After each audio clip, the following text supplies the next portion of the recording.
Hey guys, welcome back. We're here for the second installment of the mini bookshelf tours. I kind of like that. I didn't really give it a name before, but I like that. Mini bookshelf tours. Because I'm not doing my entire library. I'm just picking one or two bookshelves or a row of bookshelves to talk about all the books that are on that shelf and share it with you. So I don't want to spend too much time with a introduction like I did in the first installment of this. If you'd like to check that out, you can go check that out. Basically, I'm doing this because I have never really done a full-on bookshelf tour where I showed every single book that I have, and I really like those, and some of my bookshelf tours are the most popular books. So y'all seem to really like them, so we're going to do them. But I like the idea of kind of breaking it up into these little mini segments, and it'll give you guys something to watch while I am away this summer. So let me flip the camera around here and I'll show you which shelf we're going to do today. I didn't realize I wasn't talking into the mic. I hope y'all were able to hear that. Okay, last installment, we did this whole bottom shelf. This is mostly science fiction and then some other fantasy stuff. We are just going to move up to this shelf and we're going to do all of this. We're going to go ahead and start kind of where we left off. We're going to kind of start where we left off with some more science fiction, and then it's going to come over here into other stuff. Okay, we're going to start over here. We're going to work our way around. So first we have this duology, The Diabolic and The Empress. I have not read this series yet. A diabolic has a single task: kill, in order to protect the person that you've been created for. I got this book for $4.97. I should peel these off. Sometimes I don't want the price tags on them. Like, it irritates me, and these sticker ones especially, because I don't want to wreck the cover. But sometimes I leave them on because I like to look back and see how much I spent on the book. Is that weird? I don't know. But then when I resell them to my buy-sell trade store, I don't want them to know what I paid for the book because they might give me a lower price for a buyback because they saw that I didn't pay very much for it. I don't know. Maybe it doesn't matter. I don't think it matters. I think they just input it to see what the average cost is for the books. I don't know. Then I have this book. This was a really random find. I have no idea. It might be independently published. I literally don't know really anything about this book, but I saw it and it seemed so interesting. It's called Tenebrium by Eleanor Miller. This is like far in the future. 2425, jazz age is in swing again. Guys, dolls, gangsters, moles, drugs, and prohibition are just the tip of the iceberg for Detective Thea Williams. So it's like a mystery kind of thing that's set in the future. So yeah, it just sounds incredible, but my goodness, it is a really hefty book. This is just the paper, the dust jacket, because my son is actually reading this book right now. Then we have Frederick Pohl, Gateway, winner of the Hugo and Nebula Awards. Seated among the stars and troves of valuable artifacts left behind of the enigmatic, long-vanished alien race called the Hichi. For the right price, anyone can climb aboard one of the abandoned Hichi spaceships, cast off into the autopilot voyage of parts unknown, and take a chance on finding wealth or facing death. Space adventure, aliens. Wanted to give this a try. The Unit. I had a YouTube friend of mine was reading this book and it sounded so incredible, just the kind of stories that I really like, and I ended up, sorry, don't chew on that. I ended up finding this at my local dollar store and I was like, frick, oh my gosh, how exciting. So I definitely picked it up and I just haven't gotten around to it yet. It's been sitting here on my shelf, so I'm going to read this one day. Then I have this one, Born by Jeff Vandermeer. I can't talk. Born by Jeff Vandermeer. Vandermeer wrote... He's written a lot of stuff. Anyways, this cover just looked... I was definitely drawn in by the cover of this book. This was $5.97. Oh, Annihilation. He wrote Annihilation. Which I watched the movie. I haven't read the book. I there are some YouTubers I watch that really swear by that book, that say it is so good. So I might have to reconsider reading the book. Maybe the most beautifully written and believable post-apocalyptic tale in recent memory. Young woman named Rachel survives as a scavenger in a ruined city half destroyed by drought and conflict. The city is dangerous, littered with discarded experiments from the company. One day, Rachel finds Born. Against her instincts, Rachel keeps Born. She cannot help herself. Born makes Rachel see beauty in the desolation around her. She begins to feel a protectiveness that she can ill afford. I have also seen this be pulled up and compared to having Studio Ghibli vibes, so that has really renewed my interest in reading this book. Then I have First Life by Jenna Showalter. I think this is a part of a trilogy. And this is about a girl named Tenley who is in a mental institution, but it's okay because it's only her first life. She can choose another realm after she dies. And there's just something about that just sounds so interesting. 10,000 Skies Above You. This is actually the second in a trilogy. I read the first one last year and I did end up really liking it. I'm not super inspired to pick up the second one. Like, it was good, but it didn't blow me away kind of thing. I feel like because I own this book, I should just read it. And that's why I haven't really gotten rid of it. But if I got rid of it, then I wouldn't have that dilemma. You see where I'm going with this? I really don't know why I think the way that I think. This is a time travel book. The main character's parents had created a device that can take them into a different world, but if that device gets damaged, then they can't travel or something like that. There's also like the love interest dynamic I thought was really interesting. Part of the reason I got this series is because each book was $2.50. 2 books. And it sounds really good. So there is the thousandth floor and the dazzling heights.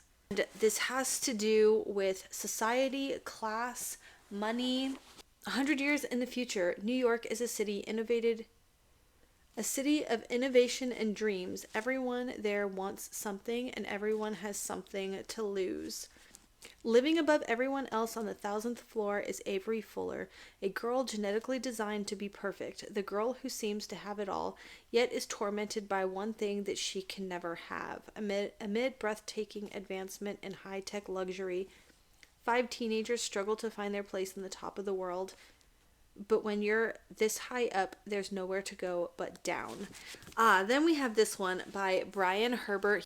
I'm drawing a blank, but Brian Herbert, I think, helped finish a series because his father had passed or something like that. Anyways, this is him writing his own thing.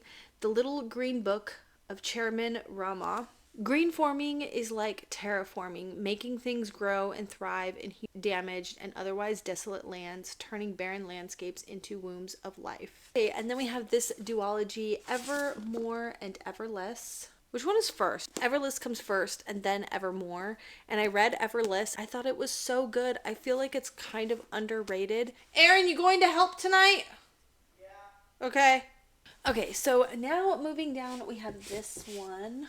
A Big Ship at the Edge of the Universe by Alex White. Washed up treasure hunter, a hotshot racer in a deadly secret society. They're all in a race against time to hunt down the greatest warship ever built. Some think the ship is lost forever, and some think it's been destroyed, and some think it's only a legend. But one thing's for certain, whoever finds it will hold the fate of the universe in their hands. A treasure that valuable can never stay hidden for long. Obviously, this is probably why it was like an instant buy. Do you miss Firefly? Do you want it back? Well, sorry, not gonna happen, but this book is damn close. I absolutely love Firefly. Ugh, it is so good. So I have Scythe and Thunderhead. And then Toll usually goes here, but there's not enough space here anymore. Oh, because I moved this one here. Then we have Similars and Pretenders. This has like something to do with cloning, I want to say. Then we have this book, To Sleep in a Sea of Stars by Christopher Paolini. He also wrote the Aragon stories. The Aragon books are actually upstairs in my son's room. Kira never has dreamed of life on new worlds. Now she's awakened. A nightmare. This actually includes like aliens and stuff, so very cool. Then we have Clara and the Sun. This is about an artificial friend. She's like kind of like a robot, I guess, and she is like waiting for someone to buy her. Then we have the final 6, and this is about, I think, 6 space explorers go to space training camp and their lives forever changed. They become global celebrities in contention for one of the 6 slots to travel to Europa, Jupiter's moon, and establish a new colony, leaving their planet forever. With Earth irreparably damaged, the future of the human race rests on their shoulders. Then we have Avalon by Mindy Arnett.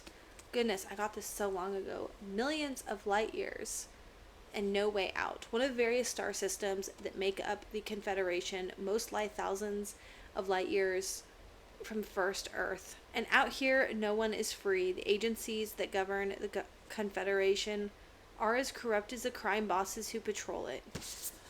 Then we have The Prison Healer by Lynette Noni.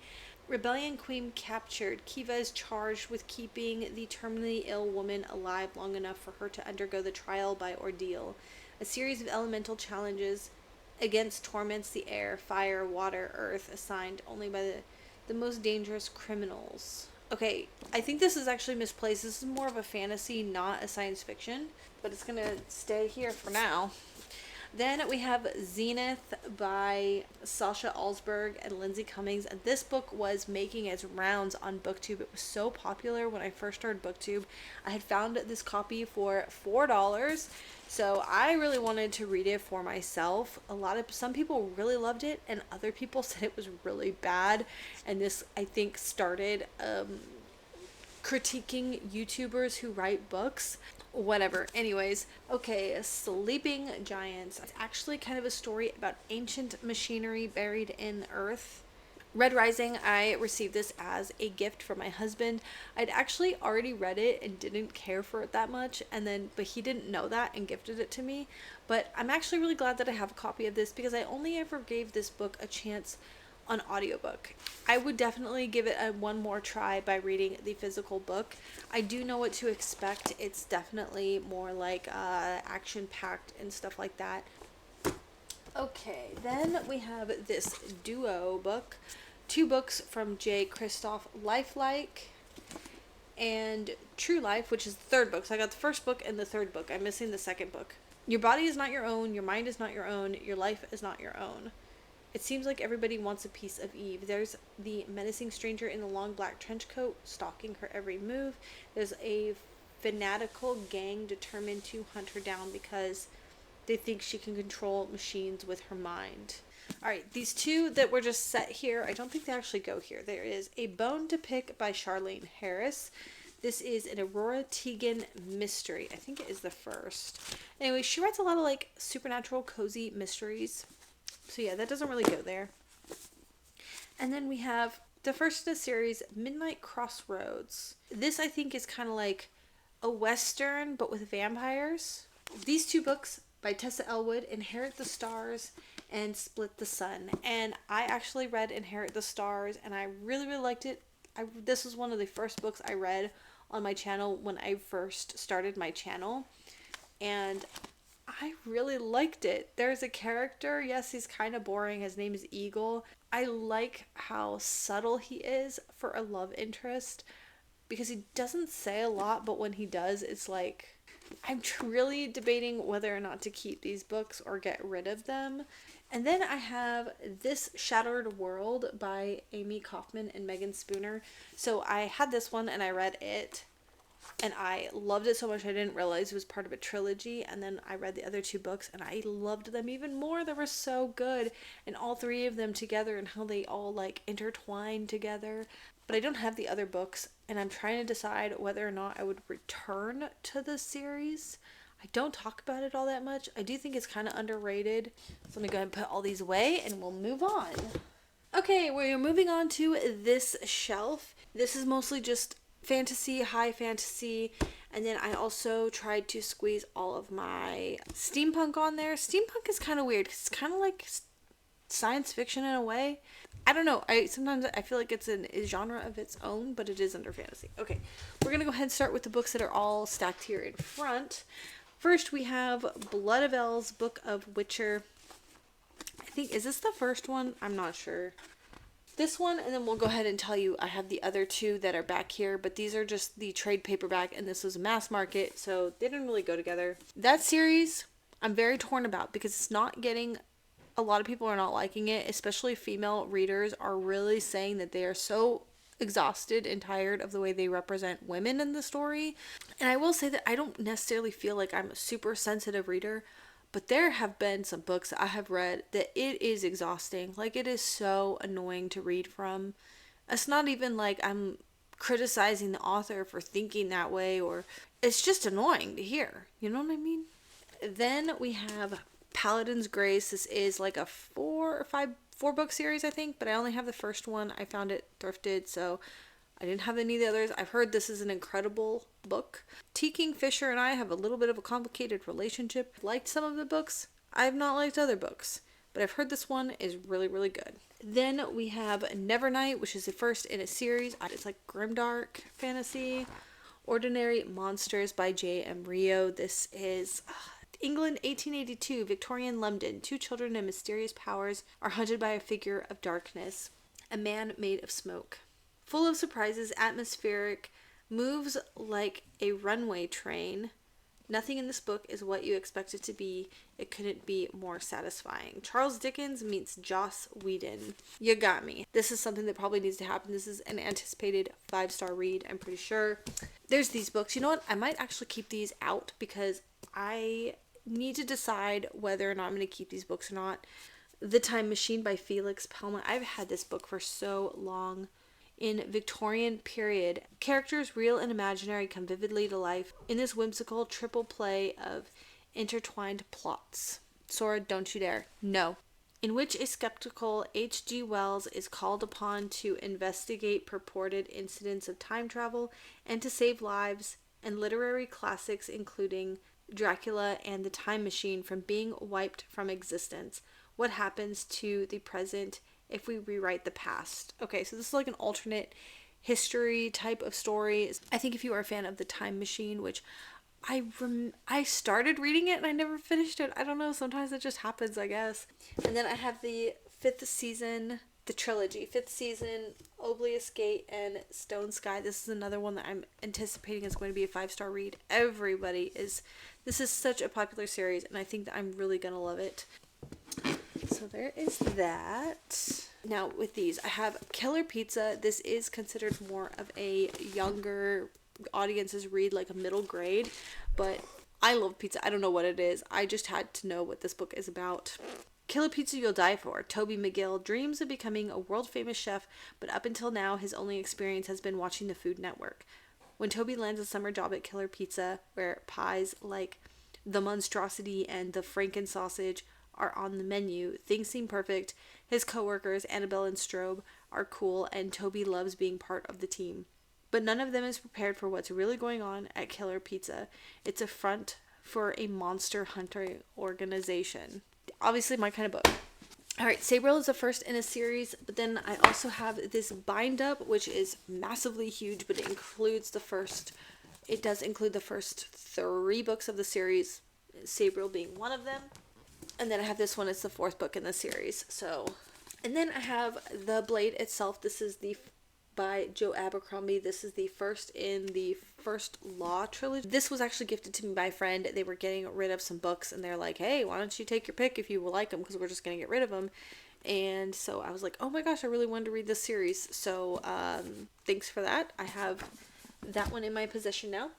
Then I have this one. This one I've had for a really long time, and I got it because of a friend. So it is The Miss of Avalon by Marion Zimmer Bradley. I actually had a friend in Colorado. This was way before I would even consider myself a reader, but she said she really loved this book, but I have not gotten to it. I mean, it is huge. It really is. So I've just been carting it around forever. I don't know. Then I have The Priory and the Orange Tree. I've heard this is incredible. I have this one, Legend. I actually won this book in a booktube competition thing that I did.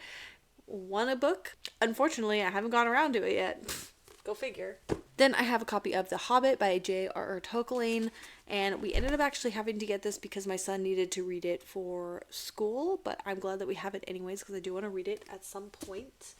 Then we have The Fellowship of the Ring, and you know, I used to have a huge bind up of all of these books, but I really don't like bind ups anymore. They're just so big and awkward to hold. And then I see copies of the sequels around, but I'm holding out for the ones that match this edition. And it's so weird because I used to see these books everywhere, and now I rarely see them, or I see the really old copies, and I can't find the editions that are like this. I have The Meaning of Night, A Confession by Michael Cox. What is this? This is like another Victorian. After killing the red-haired man, I took myself off to Quinn's for an oyster supper. Yeah, I think this is like follows like a serial killer or something. It sounds really interesting. Bone Shaker. I did try to listen to this on audiobook, but I couldn't really get into it. But yeah, this is like steampunk. Then we have Mortal Engines. I really like this story. The premise of the story is incredible, but I do wish the book had more. I actually was first introduced to this by watching the movie first, and I really liked the movie. And then I read the book, but it feels very rushed. Both the movie and the book almost feel rushed. Like, I want more, because I find these cities that eat other cities, cities on wheels, to be so fascinating. And then our main character, Hester, of course, has had a very unique upbringing. And then I love it in conjunction with her counterpart, the male character, because he's been like so sheltered. So you have like these opposites going on, and it's great. It's so good. Then you have The Peculiars, and this is so good. I really tabbed this up a lot, and I would totally reread this book. So you have these peculiars, and the main girl is a peculiar, but she tries to hide it. She has these very elongated, spindly fingers, and God, it's been so long since I read this, but so good. Another book that I feel is really underrated. Like, I don't think I've heard anyone talk about this. Okay, then I have the second and third book of the first Mistborn trilogy. The first one I have is a mass market paperback, so it's over in the cabinet on the other side of the wall. But these are the second ones. They are absolutely gorgeous covers. I actually tabbed them a lot. I liked Well of Ascension. I thought it was really good. But this one I felt was quite long, tedious, honestly kind of boring. Yeah, but Well of Ascension was good. By all rights, I should probably get rid of it, but I don't know. I don't know. These I did actually organize by the ones that I have read go on the bottom, and then the ones that I would like to get to next go towards the top. Okay, and then the next one over is, I already showed you the big giant bind up. Then I have this box set I found thrifted for $15. So that was pretty cool because these are gorgeous editions of His Dark Materials trilogy by Philip Pullman. I love these editions, and I just feel so excited, so happy that I found the boxed editions. Then we have another steampunk called Clockwork Dynasty. This is one that I really kind of need to get to because I don't know how I'm gonna like it. I'm really just intrigued by the mechanics, the steampunkiness of it. Thriller. And then finally the last one is The Wind-Up Girl. I think they do say that it's supposed to be kind of like a Studio Ghibli vibes. What happens when calories become currency? What happens when bioterrorism becomes a tool for corporate profits? When said bioterrorism's genetic drift forces mankind to the cusp of post-human evolution, award-winning author delivers one of the most highly acclaimed science fiction novels of the 21st century. Okay, so it's science fiction. Emiko is a wind-up girl, a strange and beautiful creature. One of the new people. Emiko is not human. She is an engineered being, programmed to satisfy the decadent whims of Kyoto businessmen, and now abandoned to the streets of Bangkok.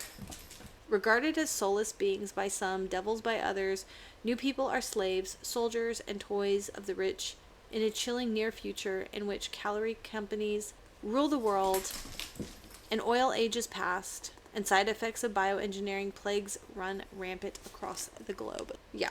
Also, like, that just looked really cool. That cityscape. Alright, that wraps up this video. If you want to be notified when the next videos come out, you can like this video, subscribe, and click the bell to be notified when I upload new videos. Sora, my goodness, what are you doing? You have to see this. Watch, she's not going to do it now.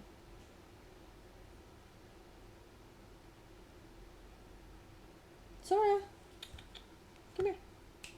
Bring me your pizza. No? So it's on a bungee cord. That's it? Okay.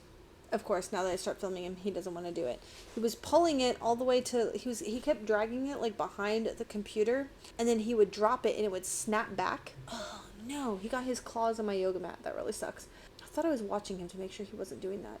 I was gonna stop. What a turd. Sora. Okay. Anyways, so of course, as soon as I film him, he stops.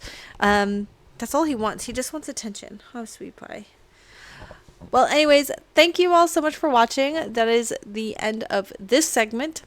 Next time, we'll do this shelf up here, probably all around, just like I've done this one.